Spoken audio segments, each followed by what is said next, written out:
दोस्तों, आप सभी का स्वागत, अभिनंदन। आज की सभा में हम आज की सभा आपके सामने पेश कर रहे हैं।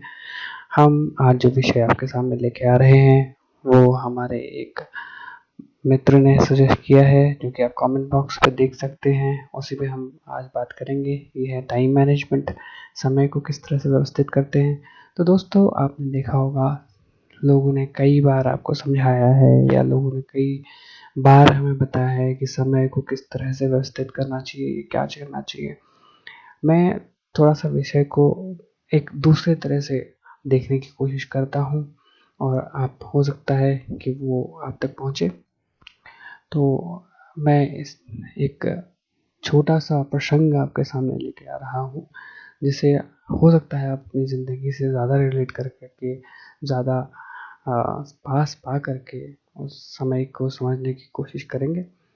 तो अ, प्रसंग इस तरह से है दोस्तों कि जब आप किसी भी टाइम मैनेजमेंट के बारे में सोचना चाहते हैं या टाइम व्यवस्था के बारे में सोचना चाहते हैं, तो आपको लगता है पता नहीं यार ये क्या है, जो हमें तो समझ में आना नहीं है या फिर हमसे तो नहीं हो रहा। अगर वो किसी ऐसी चीज़ के ऊपर आता है जब आपको उस पे कम रुचि होती है, तब ये आपके सामने समझ में आने की समस्या आने की संभावना होती है। यहाँ तक अब दूसरा सवाल लेके आते हैं, जो प्रसंग की मैं बात कर रहा था। अगर आपको अपने किसी दोस्त से मिलने जाना हो या गर्लफ्रेंड से मिलने जाना हो या किसी बॉयफ्रेंड से मिलने जाना हो, तब आप बिल्कुल समय पे पहुँचते हैं और तब आप उस समय को इस तरह से नियंत्रित करते हैं या फिर इस तरह से मैनेज करते हैं कि आप बिल्कुल सही समय पर सही जगह पे होते हैं। तो ऐसा क्यों दोस्तों कि हम बाकी जगह पे वो टाइम मैनेजमेंट नहीं समझ पा रहे। देखो दोस्तों, इसको इस तरह से समझें कि जब आप अपनी गर्लफ्रेंड से मिलने जा रहे हैं या किसी मित्र से मिलने जा रहे हैं, तब आप एक रूपरेखा उसकी बनाते हैं। एक रूपरेखा या फिर एक शेड्यूल आप उसके समझ में बनाते हैं कि आप इतने बजे से लेकर इतने बजे तक वहाँ होंगे या किसी और कार्य को कर रहे होंगे, तब आप ठीक समय पर वहाँ पहुँचेंगे। वाक़या इस तरह से लेते हैं कि एक लड़के को एक लड़की से मिलने या बॉयफ्रेंड को गर्लफ्रेंड से मिलने जाना है। 9 बजे का टाइम आपने गर्लफ्रेंड को दिया है। आप अपने यहाँ से जब निकलते हैं तो साढ़े 8 बजे निकलते हैं। 30 मिनट का वो ड्यूरेशन आप कवर करते हैं और 9 बजे एग्ज़ैक्टली आप उनके सामने होते हैं। तो आपने वो बिल्कुल व्यवस्थित तरीके से टाइम को वहाँ पे समझा है। अब इस वाक़ये में आपने हर टाइम मैनेजमेंट की हर चीज़ को समझा है, अगर आप ढंग से देखें तो। आपने पहले रूपरेखा समझी कि हम कितने बजे कैसे और कहाँ पहुँचेंगे, ये आपके लिए बहुत ज़रूरी है एक। दूसरा, आपने उस टास्क को, उस जो आप करने जा रहे थे क्रियाविधि को या कार्य को सबसे ऊपर रखा, जो कि प्रायोरिटी लिस्ट में सबसे ऊपर आ गया या फिर सबसे ऊपर की लिस्ट में सबसे पहला काम वही हो गया। दूसरी चीज़, आपका फोकस बिल्कुल वही था, बाकी कहीं जगह नहीं गया, जो कि बहुत ही ज़रूरी है उस टास्क को ख़त्म या काम को ख़त्म करने के लिए। तो अगर आप देखें तो आपने ये काम भी बड़े आराम से कर लिया, क्योंकि आपने मल्टीटास्किंग नहीं करी, आपने बिल्कुल फोकस तरीके से काम किया। तो दोस्तों, यहाँ तक की कहानी में आपके सारे के सारे टाइम मैनेजमेंट के सूत्र आ गए, जिसमें आपने सारा काम कर लिया और टाइम मैनेजमेंट भी हो गया। अब स्थिति थोड़ा सा और घुमाते हैं। अब बात आई, आप वहाँ पर पहुँच गए, आपके सामने आपकी महिला मित्र या फिर गर्लफ्रेंड है। जब आप वहाँ पर हैं तो उसके साथ में 2-4 और लड़कियाँ वहाँ से गुजरी या फिर आप उनकी ओर आकर्षित होते हैं। फिर आप बात करने की कोशिश करते हैं, फिर आप आकर्षित होते हैं, फिर आप बात करने की कोशिश करते हैं।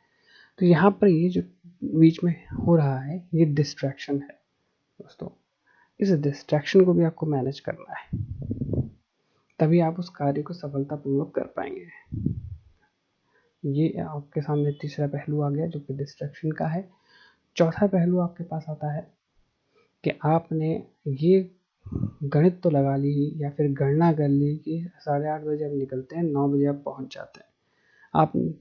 आप एक दूसरी तरह से देखें, 8:30 बजे आप निकले, मगर आप पूरी तरह से तैयार, सब कुछ सही चल रहा था, बीच में आपका टायर पंचर हो गया गाड़ी का या बाइक का या जो भी आप साधन से जा रहे थे, उसमें कुछ व्यवधान आ गया, तब आप क्या करेंगे?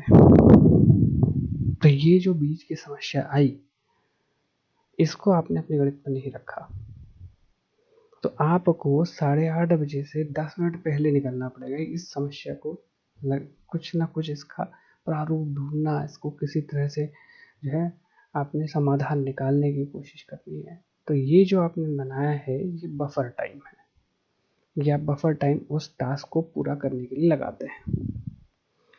तो अब आपके पास टाइम मैनेजमेंट का पूरा आ गया कि टाइम को किस तरह से आप मैनेज करेंगे।